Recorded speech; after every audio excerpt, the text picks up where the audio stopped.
ಶನಿವಾರದಂದು ಈ ಒಂದು ಕೆಲಸ ಮಾಡಿದರೆ ಖಂಡಿತವಾಗಿಯೂ ಹೇಳ್ತೀನಿ, ನೀವು ಅದೃಷ್ಟವಂತರು. ತಮ್ಮ ದುಃಖ ಮತ್ತು ನೋವುಗಳನ್ನು ತೊಡೆದು ಹಾಕಲು ಅನೇಕ ಜನರು ಶನಿವಾರದಂದು ಶನಿ ಪೂಜೆಯನ್ನು ಮಾಡುತ್ತಾರೆ.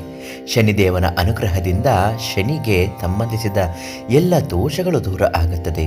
ಶಾಸ್ತ್ರ ಹೇಳುತ್ತದೆ ಶನಿವಾರ ಯಾವೆಲ್ಲ ಪರಿಹಾರ ಕ್ರಮಗಳನ್ನು ತೆಗೆದುಕೊಳ್ಳಬೇಕು, ಶನಿವಾರ ತೆಗೆದುಕೊಳ್ಳುವ ಯಾವೆಲ್ಲ ಪರಿಹಾರ ಕ್ರಮಗಳು ಏನೇನು ಪ್ರಯೋಜನಗಳನ್ನು ನೀಡುತ್ತದೆ ಅಂತ ಇವತ್ತು ನೋಡೋಣ.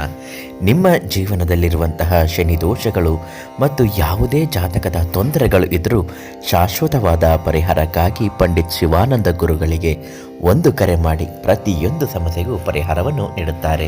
ಸತ್ಯವಾದ ಮತ್ತು ನ್ಯಾಯವಾದ ದೇವರು ಅಂದರೆ ಶನಿದೇವ. ವ್ಯಕ್ತಿಯ ಒಳ್ಳೆಯ ಮತ್ತು ಕೆಟ್ಟ ಕಾರ್ಯಗಳಿಗೆ ಅನುಗುಣವಾಗಿ ಫಲವನ್ನು ನೀಡುತ್ತಾನೆ ಎನ್ನುವುದನ್ನು ನಾವೀಗಾಗಲೇ ಸಾಕಷ್ಟು ಬಾರಿ ಹೇಳಿದ್ದೇವೆ. ಯಾವ ವ್ಯಕ್ತಿಯು ಶನಿದೇವನ ಆಶೀರ್ವಾದವನ್ನು ಪಡೆದುಕೊಂಡಿರುತ್ತಾನೋ ಆ ವ್ಯಕ್ತಿಗೆ ರಾಜಪದ ಅಥವಾ ರಾಜಸುಖ ಸಿಗುತ್ತದೆ ಎಂದು ಹೇಳಲಾಗುತ್ತದೆ. ಹಾಗಾದರೆ ಶನಿವಾರದಂದು ಯಾವೆಲ್ಲ ಕೆಲಸಗಳನ್ನು ಮಾಡಬೇಕು, ಇದರಿಂದ ಯಾವ ಶುಭ ಫಲಗಳು ಸಿಗುತ್ತೆ? ಶನಿ ಯಂತ್ರವನ್ನು ಪೂಜೆ ಮಾಡಬೇಕು. ಶನಿವಾರದಂದು ಸ್ನಾನ ಇತ್ಯಾದಿಗಳಿಂದ ನಿವೃತ್ತರಾದ ನಂತರ ಕಪ್ಪು ಬಣ್ಣದ ಬಟ್ಟೆಗಳನ್ನು ಧರಿಸಿ ಮತ್ತು ನಂತರ ಶನಿದೇವನನ್ನು ವಿಧಿವಿಧಾನಗಳ ಪ್ರಕಾರ ನೀವು ಶನಿ ಯಂತ್ರವನ್ನು ಸಹ ಪೂಜಿಸಬಹುದು. ಹೀಗೆ ಮಾಡುವುದರಿಂದ ಉದ್ಯೋಗ, ಹಣ, ವ್ಯಾಪಾರಕ್ಕೆ ಸಂಬಂಧಿಸಿದ ಸಮಸ್ಯೆಗಳು ಖಂಡಿತವಾಗಿಯೂ ಕೊನೆಗೊಳ್ಳುತ್ತದೆ.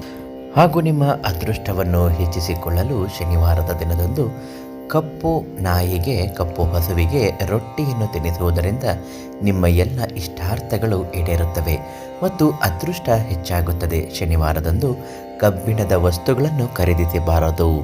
ಈ ದಿನ ಉಪ್ಪನ್ನು ಕೂಡ ಬಳಸಬಾರದು. ಶನಿವಾರ ಪೊರಕೆಯನ್ನು ಖರೀದಿಸುವುದರಿಂದ ಒಳ್ಳೆಯ ಮಂಗಳಕರ ಅಂತಲೇ ಹೇಳ್ಬೋದು. ಶನಿ ದೋಷದಿಂದ ನೀವು ಮುಕ್ತಿಯನ್ನು ಹೊಂದುವುದಕ್ಕಾಗಿ ಅನೇಕ ಜನರು ಶನಿವಾರದಂದು ವಿವಿಧ ರೀತಿಯ ಕ್ರಮಗಳನ್ನು ತೆಗೆದುಕೊಳ್ಳುತ್ತಾರೆ. ಈ ಎಲ್ಲ ಕ್ರಮಗಳನ್ನು ಕೂಡ ನೀವು ಪಾಲಿಸಬೇಕು. ಶನಿ ದೋಷದಿಂದ ಮುಕ್ತಿಯಾಗುತ್ತದೆ. ಹಾಗೂ ನಿಮ್ಮ ಜೀವನದ ಅನೇಕ ಸಮಸ್ಯೆಗಳ ಶಾಶ್ವತ ಪರಿಹಾರಕ್ಕಾಗಿ ಮತ್ತು ಶನಿ ಯಂತ್ರವನ್ನು ಉಚಿತವಾಗಿ ಕೇಳಿ ಪಡೆದುಕೊಳ್ಳುವುದಕ್ಕಾಗಿ ಪಂಡಿತ್ ಶಿವಾನಂದ ಗುರುಗಳಿಗೆ ಒಂದು ಕರೆ ಮಾಡಿ ನಿಮ್ಮ ಎಲ್ಲ ಸಮಸ್ಯೆಗಳನ್ನು ಪರಿಹಾರ ಮಾಡಿಕೊಡ್ತಾರೆ. ಜೊತೆಗೆ ಶನಿ ಯಂತ್ರವನ್ನು ಕೊಡುತ್ತಾರೆ.